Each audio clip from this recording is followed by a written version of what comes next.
제7장 이는 대창수. 이는 대창수에 대한 고찰. 필자는 앞서 이는 대창수에 대해 논한 바 있다. 매우 단순한 명제지만 우주를 바라보는 시각을 근본적으로 바꿔주는 데에 그 의미가 있다 할 것이다. 이는 대창수에는 5가지 원칙이 있다. 본 장에서는 이 5대 원칙을 가지고 물리 현상을 다루고자 한다. 혹자는 왜 하필 책의 제목인 대도에 이르는 서에 맞지 않게 수시로 이론 물리학이 등장하느냐고 반문할 수도 있을 것이다. 그런데 도란 것은 형이 하인 현실과 동떨어져 있는 것이 아니다.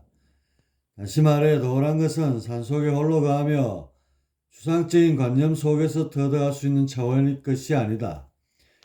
물론 석가와 같이 타고난 성인은 예외겠지만 그렇지 않은 대부분의 수행자들은 현실과 호흡하며 그 속에서 이치를 하나둘씩 터득해 나갈 때 비로소 도의 대간을 잡을 수 있다. 이것이 본서에서 과거의 끈을 놓지 않는 이유이다. 화강동진이라는 도가의 말을 곱씹어 볼 필요가 있다. 요컨대 세상을 정보로 봐야 한다. 정보를 동양철학에서는 이의라 한다. 이는 실존으로서 비유비무한 제3의 존재 형태이다. 이것이 운동하면 기가 되고 기가 폐쇄되면 에너지 혹은 물질이 된다. 정보로서 세상을 보는 관점, 이것이 이는 대창수이다. 이것은 삼라만상의 변화와 운동 원리를 근원적으로 풀어주는 열쇠가 되어줄 것이다. 이는 대창수의 5대 원리. 제1법칙. 3차원은 4차원에 대한 저항값에서 비롯된다. 창조의 법칙. 제2법칙. 에너지, 질량, 속도에 비례하여 대차항수는 가감된다. 존재의 법칙. 제3법칙. 대차항수 길이는 빼지도 않고 빼지지 않고 더해지며 큰 쪽을 따라간다. 질서의 법칙. 제4법칙. 모든 운동은 대차항수에서 벗어나는 쪽으로 향한다. 변화의 법칙. 제5법칙. 어떤 개에 포함되는 다른 개가 받는 대차항수는 감소한다. 생명의 법칙.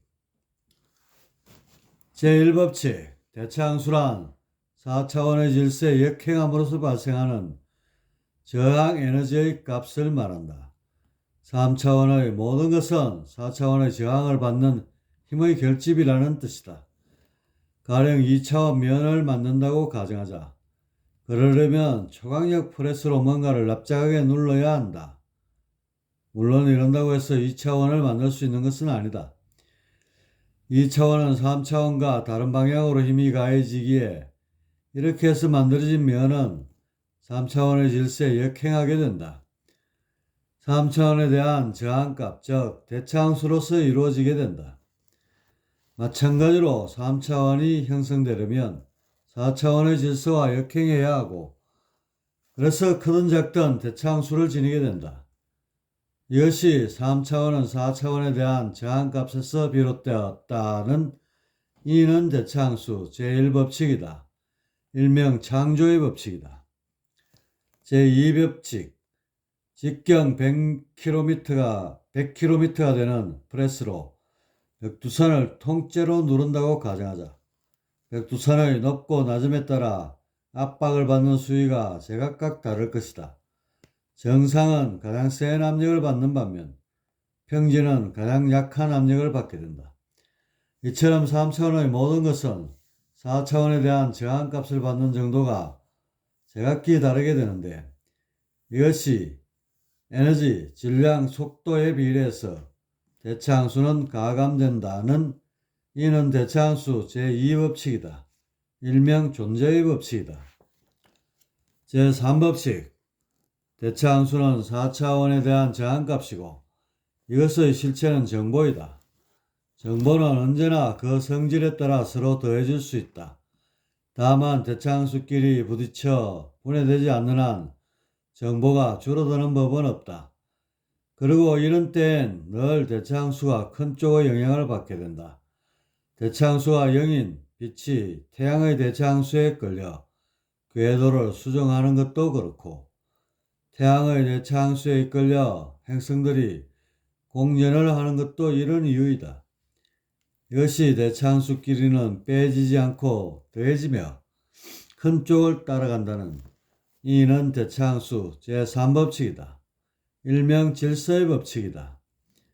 제4법칙.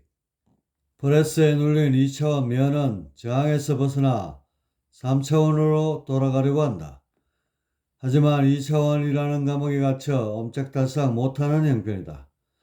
상황이 이렇더라도 2차원 내의 모든 것들은 본능적으로 저항값을 줄여 3차원으로 회귀하려 한다. 마찬가지로 3차원의 모든 것들은 각기 지니고 있는 대차항수를 0으로 만들려는 쪽으로 운동을 하게 된다. 이것이 모든 운동은 대차항수에서 벗어나는 쪽으로 향한다는 이는 대차항수 제4법칙이다. 일명 변화의 법칙이다. 제5법칙. 프레스에 눌린 백두산은 봉우리의 높낮이에 따라 저항값이 각기 다르다. 이때는 봉우리의 옆에 있는 작은 봉우리는 저항값을 상대적으로 적게 받는다.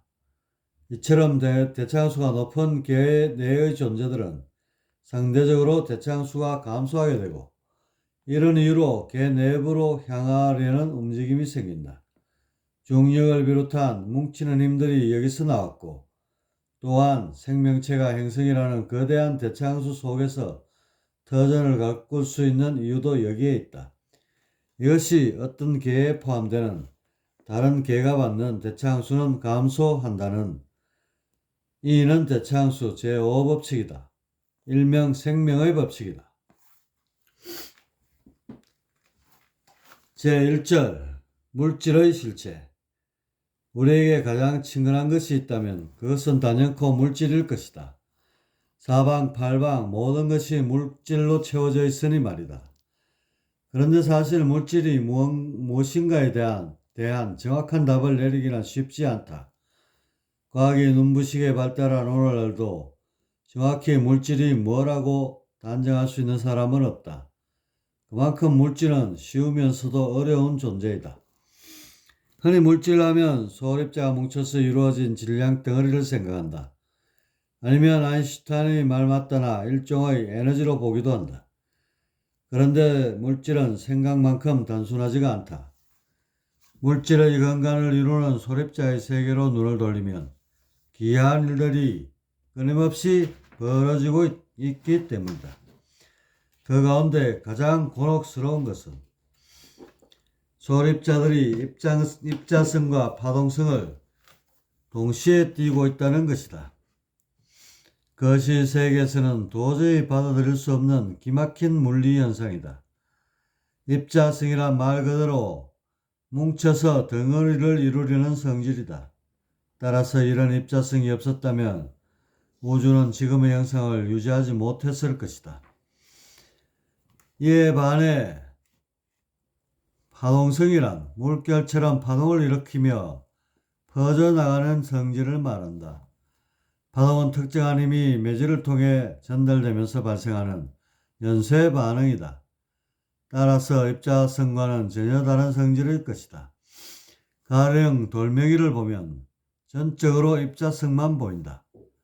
만일 돌멩이가 파동성을 띠려면 물결처럼 파동을 일으키면서 퍼져나가야 한다. 물론 그렇게 되기 위해서는 돌멩이의 주변엔 매질이 가득 차 있어야 한다. 다시 말해 매질의 움직임을 설명하기 위한 파장, 진폭, 진동수, 주기 같은 물리량이 전제되어야 한다. 따라서 물결처럼 퍼져나가면서 동시에 단단하게 뭉쳐있는 돌멩이는 현실적으로 존재하기 어렵다. 돌멩이는 종전처럼 그냥 입자로서 이해하는 것이 간명하다. 입자는 질량과 위치, 에너지와 운동량 등으로 비교적 간단히 설명할 수 있기 때문이다. 이처럼 입자성과 파동성은 흙과 백처럼 뚜렷하게 대비되는 성질의 것인데 소립자의 세계에선 동전의 양면처럼 두 성질이 늘 함께 나타난다. 그래서 물질에 대한 의구심이 더욱 커질 수밖에 없었다. 이 문제를 풀려면 우주를 바라보는 시각을 근본적으로 바꿔야 한다. 그렇지 않고는 미시세계와 거시세계를 이원적으로 다뤄야 한다. 오늘날 양자역학이 다루는 미시세계가 낯설게만 다가오는 것도 그런 이원적 사고에 기인한다. 그렇다면 소립자의 세계에서 일어나는 신비한 현상들은 거시세계와 어떤 연관이 있을까? 다시 말해 양자역학에서 얻는 지식으로서 거시세계의 물질을 설명할 수 있을 것인가? 그 토대를 마련한 이는 더 브로이이다. 그는 전자나 양성자와 같은 작은 입자들이 파동성도 함께 지니고 있다는 물질파 이론을 창안했다. 1924년 양자에 대한 연구라는 박사학위 논문에서 이처럼 주장했고, 이것은 1927년 11월에 영국의 톰슨이 전자의 회절 사진을 찍는 데 성공함으로써 밝혀졌다. 이 덕에 드브로이는 1929년 노벨 물리학상을 수상하게 되었다. 여기서 당시 과학자들의 사고에 일대 전환을 가져오게 된다.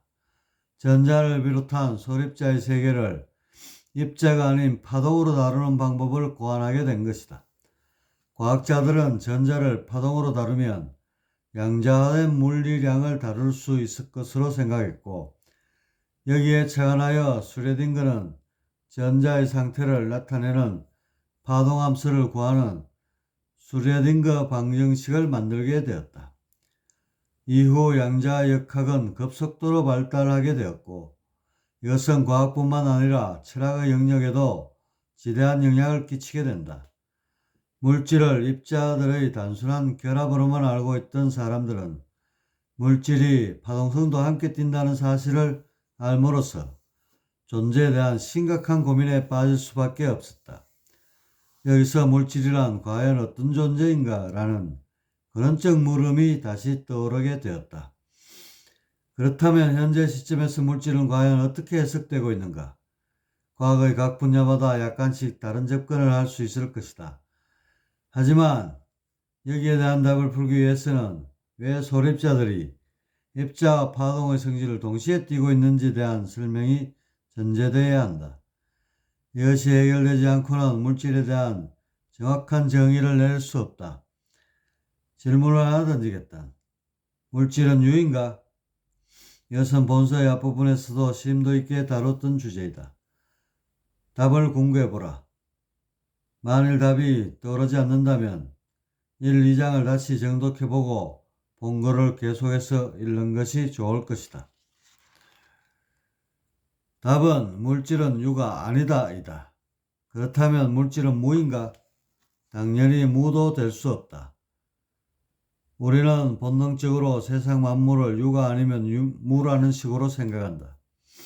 너무나 당연해서 이것에 대해 의심을 품는 사람은 없다. 일찍이 석가 정도만 여기에 의심을 품고 그 답을 찾았을 뿐이다. 그는 이 이치를 후세에 남겼고, 그것은 공이라는 모호한 형태의 설명으로 남아있다. 그 공을 붙들고 한평생 공부하는 수행자들이 수도 없이 많았지만 그것이 뜻하는 바를 정확히 아는 사람은 드물었다. 색적 시공, 공적 시색이라는 반야심경의 문구를 끊임없이 들여다보면서도 단지 추상적으로 지레짐작할 뿐이었다. 공이란 쉽게 말해 유도 아니고 무도 아닌 제3의 존재 형태이다. 삼라만상 모든 것은 유가 될 수 없다. 유란 것은 일찍이 존재한 적도 없고 존재할 수도 없다. 유가 존재한다고 말하는 것은 가령 오이를 한 개 들고는 이것이 짧다고 말하는 것과 다름없다. 오이 하나만으로는 짧은 것이 성립될 수 없다. 오이가 짧다고 하려면 그것보다 긴 무언가가 옆에 붙어 있어야 한다. 마찬가지로 유가 성립되려면 그것과 대비되는 무가 동시에 존재해야 한다. 필자가 이렇게 말하면 독자들은 동전처럼 유인 앞면과 무인 뒷면이 공존하는 형태를 떠올릴 것이다. 그런데 실상 유와 무가 존재하는 형태는 동전의 양면처럼 앞뒤로 되어 있는 것이 아니다. 앞뒷면의 유무는 같이 붙어 있는 것처럼 보이지만 여전히 따로 떨어져 있다. 유가 성립되려면 유 속에 무가 함께 녹아 있어야 한다. 한 몸이 되어 떨어질 수 없는 상태. 유가 무이고 무가 유인 상태가 돼야 동시에 존재하는 것이다. 이것이 공이다. 그래서 공은 유도 아니고 무도 아닌 비유비무한 존재이다. 이것은 바꿔 말하면 유와 무를 동시에 만족하는 놈이다. 이것이 실존이다. 삼라만상 모든 것은 오로지 공으로만 이루어져 있다. 유란 공이 유력에 의해 있는 것처럼 보이는 현상이다. 이것을 정보라 한다. 정보가 고착되면서 입자성이 생긴다. 그리고 정보가 굳어지기 전의 상태는 파동으로 존재한다. 온 우주가 공이라는 한 덩어리로 이루어졌기에 따로 매질을 찾을 필요도 없다. 파동은 언제 어디서나 존재하게 된다. 정리하면 물질이란 공의 정보화이다. 바꿔 말하면 정보화된 공이다. 입자성이 강하여 무게와 촉감이 느껴지는 것이며 그 이면의 파동성은 여전히 잠재되어 있다. 물질을 쪼개 미시세계로 가면 현재의 폐쇄 정보가 줄어들면서 파동성이 커진다. 더 쪼개면 입자성은 모호해지고 파동성이 더욱 강하게 드러난다. 삼라만상 모든 것이 공이기에 입자 파동을 동시에 만족한다. 다만 현 상태에 어느 성질이 더 강하게 드러나는가 하는 점에서 구별을 이룰 뿐이다. 물론 그것은 공의 정보화로 정리할 수 있다.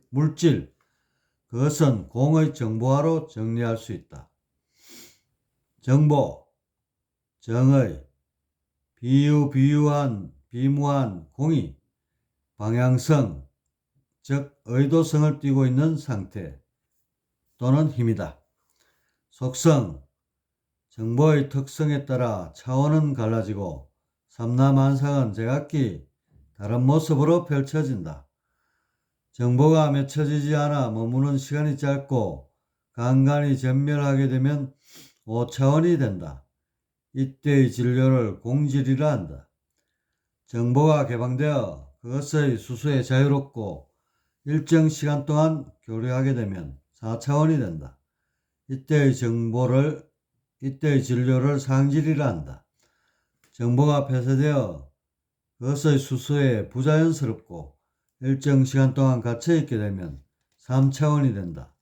이때의 진료를 물질이라 한다. 제2절 원자란 어떻게 만들어졌는가?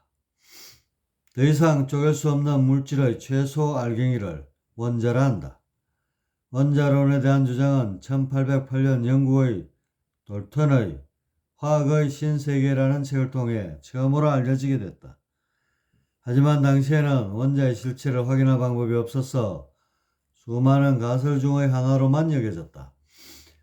그 뒤에 마하를 비롯한 여러 과학자들의 반대를 받기도 했지만 아보가드로나 칸니차로, 볼츠만 등에 의해 원자론은 점점 설득력 있는 이론으로 자리매김하게 되었다. 그러다가 1905년 스위스 베른 소재의 특허 사무소 서기로 근무하던 아인슈타인이 브라운 운동에 관한 논문을 발표한다. 브라운 운동이란 액체 위에 떠있는 미세한 입자들의 불규칙한 운동으로 이것을 설명하기 위해 그는 원자와 분자의 존재를 가정한 정교한 이론을 전개하였고 이로써 대세는 원자론을 인정하는 분위기로 바뀌게 되었다.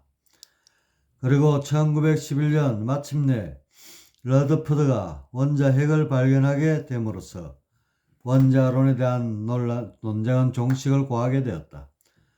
우리는 눈으로 원자를 보는 세상에 살고 있다.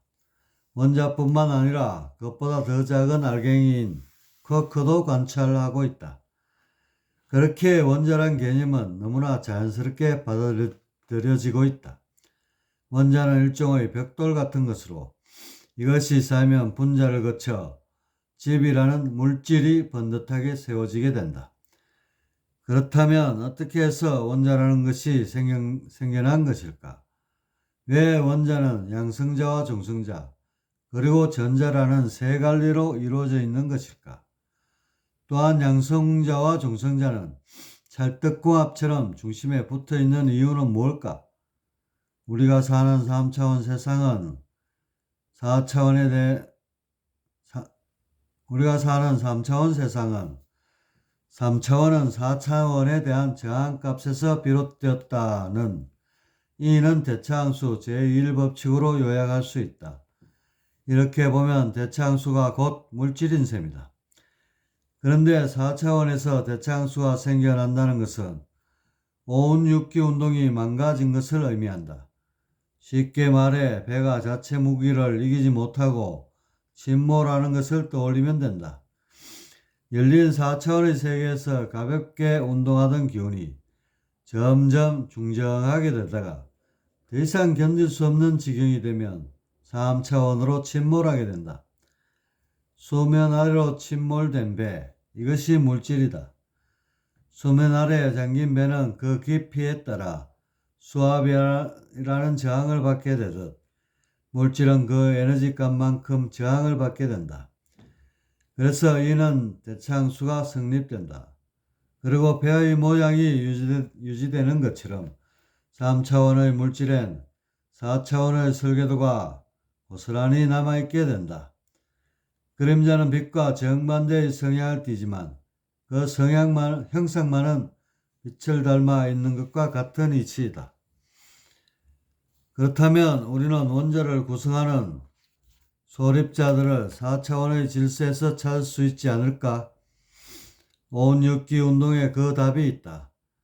오운육기 운동의 중심엔 묵기운을 주재하는 토가 있다.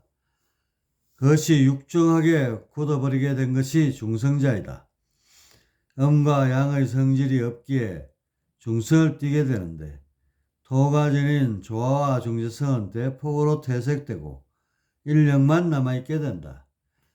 그리고 오운육기 운동을 보면 기운이 농축된 양액, 군화라는 것이 있는데 그것이 양성자가 되어 중성자 옆에 달싹 붙어 있게 된다. 이건 역시 상당 부분 굳어져서 4차원의 제 모습은 퇴색된다. 이제 남은 것은 오운육기 운동의 외곽을 수놓던 목화 금수의 기운이다.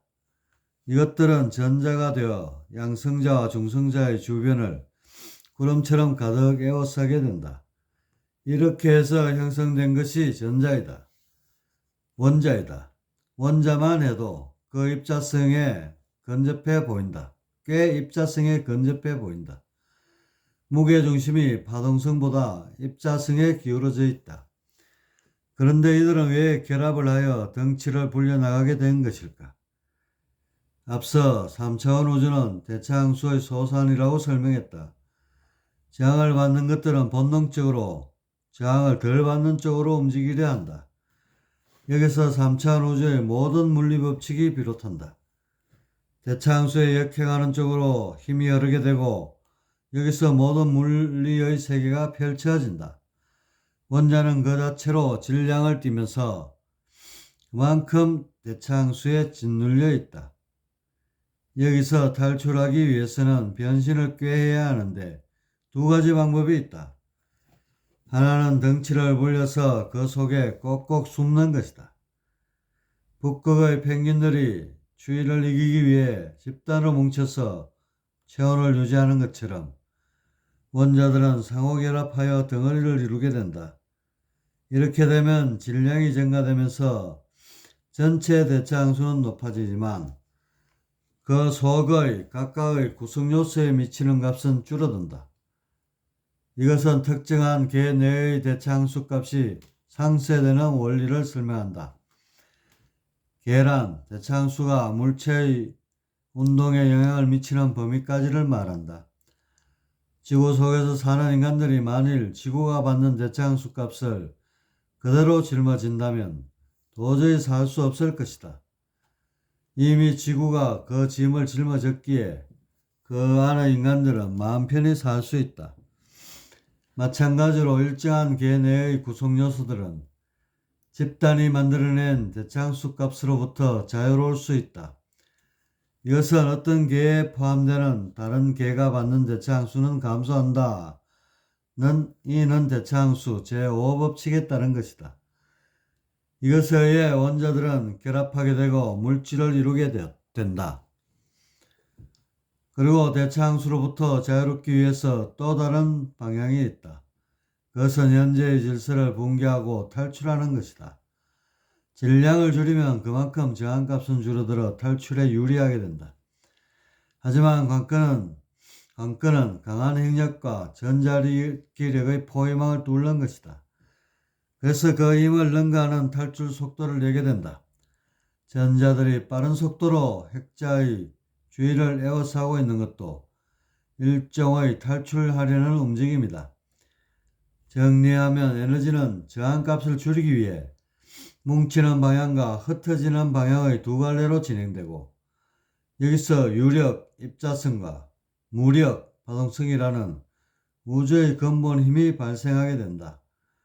이것은 모든 운동은 대차항수에서 벗어나는 쪽으로 향한다는 이는 대차항수 제4법칙에 따른 것이다. 유력의 입자성엔 이는 대차항수 제4, 5법칙이 공통으로 적용된다. 토, 정액, 중성자, 양액, 군화, 양성자, 기운, 목화, 금수, 전자.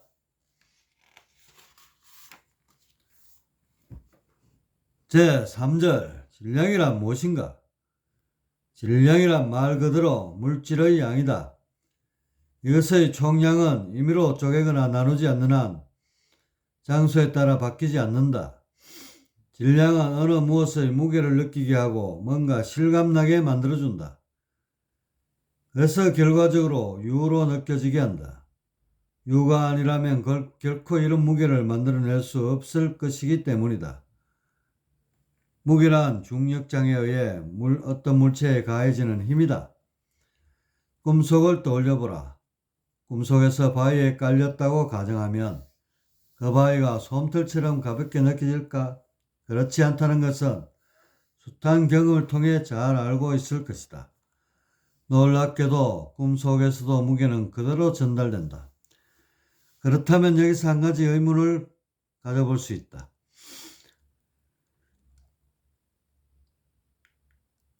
어째서 상상의 세계인데도 유처럼 무게를 지니고 있는가 하는 점이다. 잠시 시간을 갖고 그 점에 대해 심도 있게 생각해 보기 바란다. 충분히 생각해 봤는가? 꿈속에서 돌멩이의 무게가 느껴지는 것은 정보가 그렇게 설정됐기 때문이다.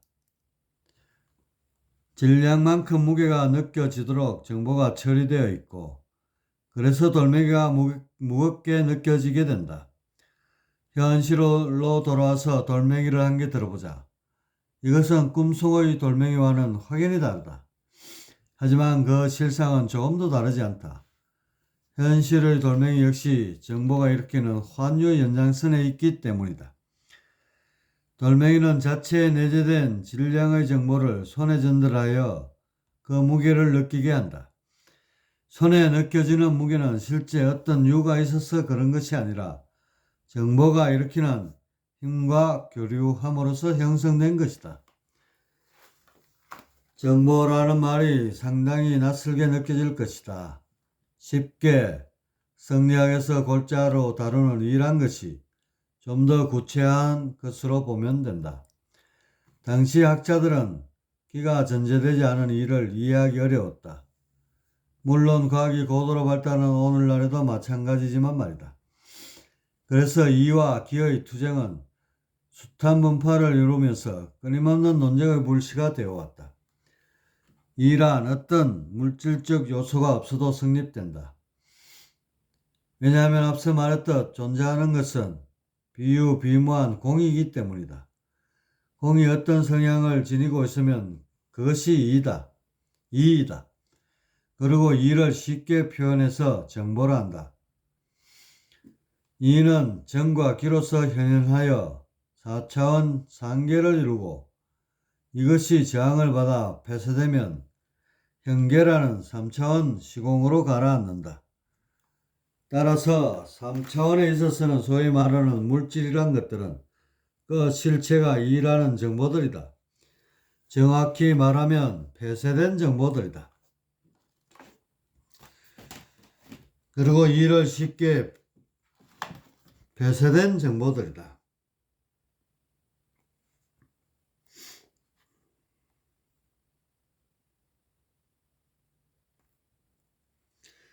그래서 질량이란 폐쇄 정보이며 정확히 말하면 대차함수가 된다. 요컨대 상계이건 현계이건 존재하는 모든 것은 예외 없이 정보이다. 정보가 느슨한 형태로 있으면 파동으로 인식하고 정보가 보다 단단한 형태로 있으면 입자로서 인식하게 된다. 앞서 말한 돌멩이가 지닌 무게는 실제로 그런 무게를 이루는 질량이 있는 것이 아니다. 돌멩이엔 그만큼의 무게를 느끼게 하는 정보가 있을 뿐이다. 그 외엔 아무것도 없다. 이런 정보들이 상호 접촉하면서 힘이나 무게 따위를 꾸며내는 것이다. 사실 소립자의 세계를 보면 어떤 것도 얌전히 있는 것이 없다. 순간적으로 입자들이 생겨나고 사라지는 것이 다반사이고 이때마다 질량이나 전하량에 영향을 준다. 따라서 소립자의 질량을 거론하려면 이런 변수를 고려하여 양자역학적 효과로 인한 값을 보정해줘야 한다. 그만큼 질량이라고 꼭 집어 말할 수 있는 것은 없다. 오운육기 운동을 보면 균형을 잘 이루고 있을 때는 목화, 금수의 기운이 순조롭게 순환하고 있다. 그러다 외부의 충돌이 발생하면 육기는 응축하며 질서를 보호하려 한다. 이때 질량이 생겨난다. 정확히 말하면 입자성과 폐쇄성이 동시에 생겨나는 것이다. 4차원의 질량은 3차원의 질량에 비해 힘의 방향이 다르고 정보의 수수에 자유롭다는 차이가 있다. 표준명에서도 마찬가지이다. 대칭을 이루고 있으면 질량을 갖기 어렵다. 대칭은 그저 어떤 에너지들의 균형된 조합일 뿐이다. 한쪽으로 치우치지 않고 서로 평형을 이루게 되면 폐쇄성이 가시화되지 않아 질량을 느끼기 힘들다. 그렇다면 어떤 과정을 통해 질량이 생겨나게 되는 것인가? 그건 비교적 간단하다. 대칭이 깨지면 응축하여 저항값이 높아지고 이것은 질량이란 것으로 드러난다. 쉽게 말해 운동의 방향성이 한쪽으로 일정하게 쏠려야지만 질량이 생겨나게 된다. 분산되면 대차함수 값이 줄어들고 집중되면 대차함수 값이 올라가는 이치이다. 표준 모형에서 말하는 힉스 입자란 이런 메커니즘에 의해 질량이 발생되고 남게 되는 입자이다. 즉 힉스 입자가 질량을 준 것이 아니라 자발성 대칭 깨짐에 의해 질량이 생겨나고 이때 그 증거로서 남게 되는 것이 힉스 입자인 것이다. 그래서 물리학자들은 이것을 발견함으로써 질량이 생겨나는 메커니즘이 입증된다고 믿고 있는 것이다. 자발성 대칭 깨짐이란 이론상에는 대칭이 있으나 현실에서는 그 대칭의 일부가 깨진다는 것이다. 여기서 대칭을 깨는 힉스 입자가 필요해지게 된다. 세르는 2013년 3월 14일 힉스 입자의 발견을 공식 발표하였다. 그렇다면 자발성 깨짐 현상은 어떻게 해서 발생하게 되는 것인가? 늘 그렇듯 상계에서의 온육기 운동을 보면 그 답이 보인다. 온육기 운동의 메커니즘은 대화이다. 상반되는 기운끼리 힘을 주고받으며 균형을 이루면서 변화한다. 물론 육기 운동은 이런 대화에 삼합까지 추가하여 더욱 고도의 질서를 구축하고 있다. 그런데 이런 온육기 운동에서 커다란 위기의 순간이 온다. 있다. 그것은 분열의 화기이다. 화극금에서 알 수 있듯 이것을 금기가 저 혼자 힘으로 수렴하기란 역부족이다. 그래서 금화 교육이란 것이 등장한다. 화기로 바뀌기 전에 미리 금기를 배치하여 위기의 순간에 대비하는 것이다. 쉽게 화재 예방 프로젝트로 봐도 무방하다. 이것은 마치 현악기의 줄을 퉁기는 것과 같은 위치 이동에 따른 진동을 유발한다. 금에 있는 줄을 당겨 화로 가져오면서 전체 기온상의 진동이 발생한다. 이 진동에 의해 일시적으로 기온의 대칭성이 깨지고 이런 비상사태에서는 화극금이라는 공식이 그대로 적용되지 않는다. 혼란한 틈을 타서는 금기는 화기를 수습하여 응축하게 되고 또다시 대칭을 이루면서 순환을 한다. 이것이 금화교육의 메커니즘이다. 여기서 알 수 있는 것은 기운의 위치를 바꿈으로써 진동이 일어나고 그 진동에 의해 대칭성이 깨진다는 사실이다. 그리고 비상사태를 수습하기 위해 더욱 응축하는 쪽의 힘이 생겨난다. 질량의 탄생이다. 이처럼 온육기 운동에서 발생하는 금화교육을 자발 대칭성 깨짐에 적용하면 굳게 닫혀있던 자물쇠가 하나 둘씩 풀리게 된다. 먼저 자발 대칭성 깨짐은 우연히 일어나는 것이 아니라 순환을 위해 발생하는 우주 보편적 원리라는 사실이다. 과학에서 우연이란 말은 어울리지 않는다. 그리고 대칭성이 깨지면서 발생한 진동은 파동 역학에 따라 새로운 입자들의 발생으로 볼 수 있고 이것들이 한쪽 방향으로 힘이 쏠리면서 질량을 부여하게 된다. 금의 응축에 의해 질량이 생겨나는 것이다. 그렇다면 힐스의 입자의 역할은 무엇인가? 그것은 온육기 운동의 상화에서 찾을 수 있다. 상화란 금화 교육이 이루어지고 남게 되는 열량을 말한다. 상화가 있음으로써 금화 교육이 이루어졌음을 알게 되듯 마찬가지로 힉스 입자가 남게 됨으로써 자발 대칭성 깨짐이 발생하여 질량이 부여됐음을 알게 된다. 그리고 상하의 범위가 정해져 있지 않듯 힉스 입자의 질량 또한 정확히 정해져 있지 않다. 다만 꽤 큰 폭으로 범위가 설정되어 있을 뿐이다. 그렇다면 어떤 원리로 상계의 금화 교육이 이곳 소립자의 세계에 적용된 것인가? 이 점에 대해서는 앞서 설명한 바 있다. 중정된 육기의 발이 현계로 깊게 들어오면서 대칭성이 깨지게 된 것이다. 잔잔한 호수에 날아 들어온 돌멩이, 이것이 힉스 입자이다. 이것에 의해 대칭성이 깨지면서 소립자들이 균형을 잃고 한쪽에 쏠려 질량이 생겨나게 된다. 힉스 입자는 애초부터 스핀, 즉 방향이 없었기에 어느 쪽으로도 붙지 않는다. 그리고 잠시 뒤 정신을 차리면서 힉스 입자는 무수한 소립자로 갈라져 운명을 고하게 된다. 상화가 흩어져 소멸하는 것처럼 말이다. 질량의 창조, 그것은 천지창조의 과정을 보여준다. 하지만 유일한 것이 존재하지 않기에 천지창조는 없다. 다만 묵직한 느낌이 나는 정보들로 이루어진 세계가 잠시 거려져 머무르고 있는 것. 이것이 천지창조의 실상이다. 질량으로 이루어진 세계. 그것은 4차원의 저항을 받아 생겨난 폐쇄된 정보 덩어리이다. 이것을 가리켜 석가는 고해라고 표현했다. 태어나는 순간 대차항수라는 감옥에 갇힌 꼴이 되니 그의 말대로 고해일 것이다. 우리의 육신은 철저히 폐쇄성에 지배당하고 있다. 하지만 정신만은 그 연호를 4차원에 두고 있다. 온몸의 세포 하나하나가 폐쇄적 정보를 뇌리에 심을 넣을지라도 정신을 바짝 차려 그런 정보에 휘둘려서는 안 된다. 세뇌당한 폐쇄적 정보를 말끔히 씻고 대차항수가 영이 되는 길을 걸어야 한다. 이것이 도이다. 그래서 모든 것이 열리면 하나로 이어지고 우주심이 저절로 삭든다. 여기서 영생이고 열반이고 하는 절대 가치가 생겨난다. 도는 멀리 있는 것이 아니다. 물질이면 어쩔 수 없이 지닌 대차항수에서 벗어나는 데에 있다.